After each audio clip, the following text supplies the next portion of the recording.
I had the honor of spending some time with the Ukrainian Prime Minister who's in town today, and he is meeting with some of my cabinet members, including the Secretary of Treasury and others.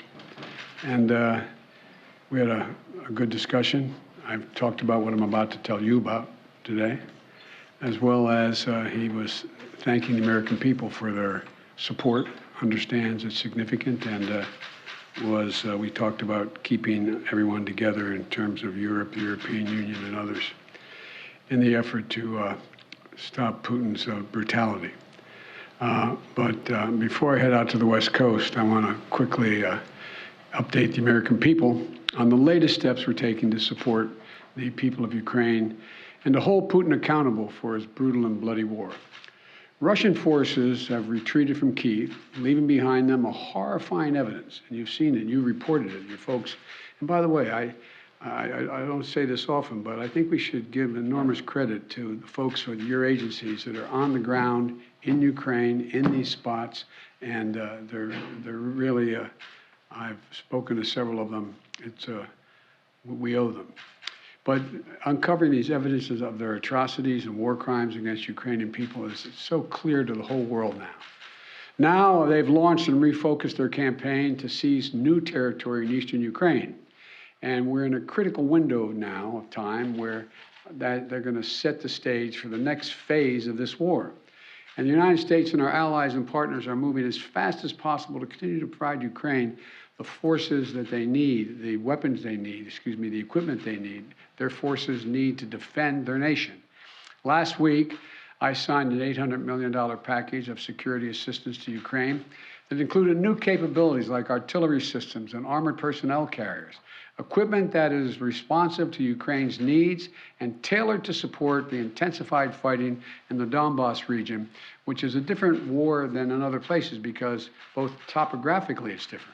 It's flat, it's not in the mountains, and it requires different kinds of weapons to be more effective. Today, I'm announcing another $800 million to further augment Ukraine's ability to fight in the east, in the Donbas region. This package includes heavy artillery weapons, dozens of howitzers, and 144,000 rounds of ammunition to go with those howitzers. It also includes more tactical drones. In the past 2 months, we've moved weapons and equipment to Ukraine at record speed. We've sent thousands of anti-armor and anti-missile helicopters, drones, grenade launchers, machine guns, rifles, radar systems. More than 50 million rounds of ammunition had already been sent. The United States alone has provided 10 anti-armor systems for every one Russian tank that's in Ukraine, a 10-to-1 ratio.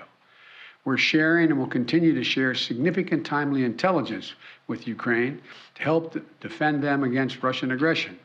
And on top of this, these direct contributions from the United States, we're the outfit facilitating the significant flow of weapons and systems to Ukraine from other allies and partners around the world, like the S-300 long-range anti-aircraft systems that Slovakia recently transferred to Ukraine. We are getting them in there.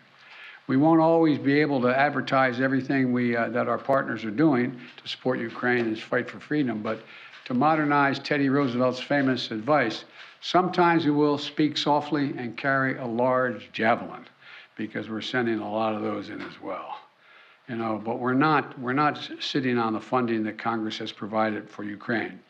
We're sending it directly to the front lines of freedom, to the fearless and skilled Ukrainian fighters who are standing in the breach.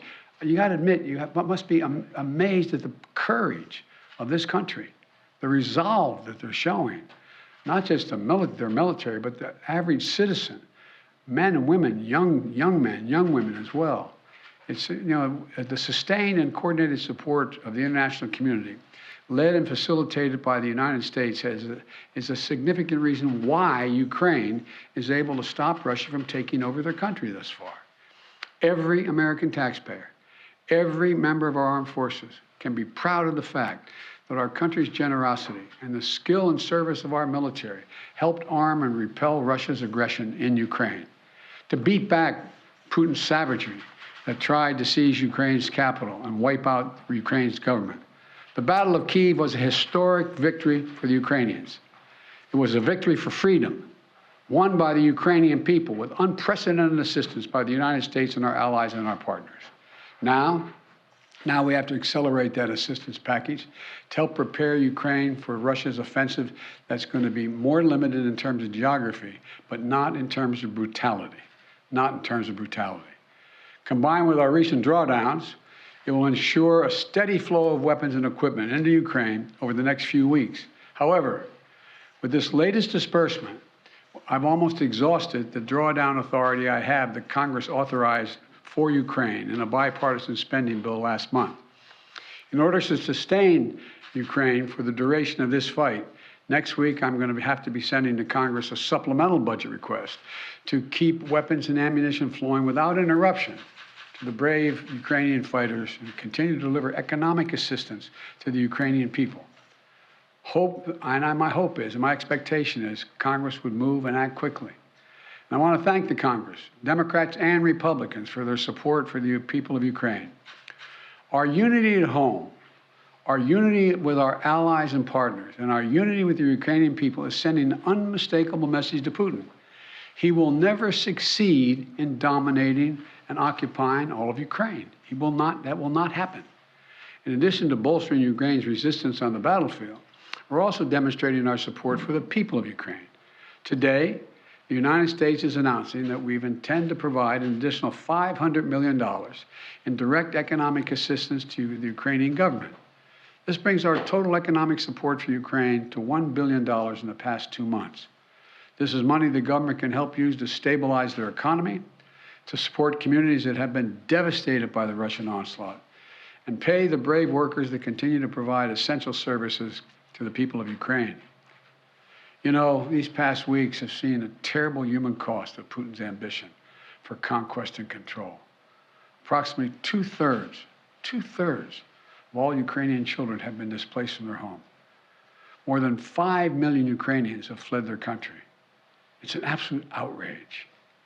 The idea this is happening, approaching the second quarter of the 21st century, is just,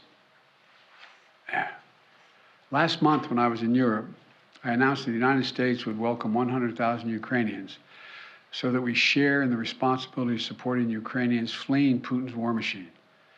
We've already welcomed tens of thousands of Ukrainians to the United States, and today I'm announcing a program, Unite for Ukraine, a new program to enable Ukrainians seeking refuge to come directly from Europe to the United States.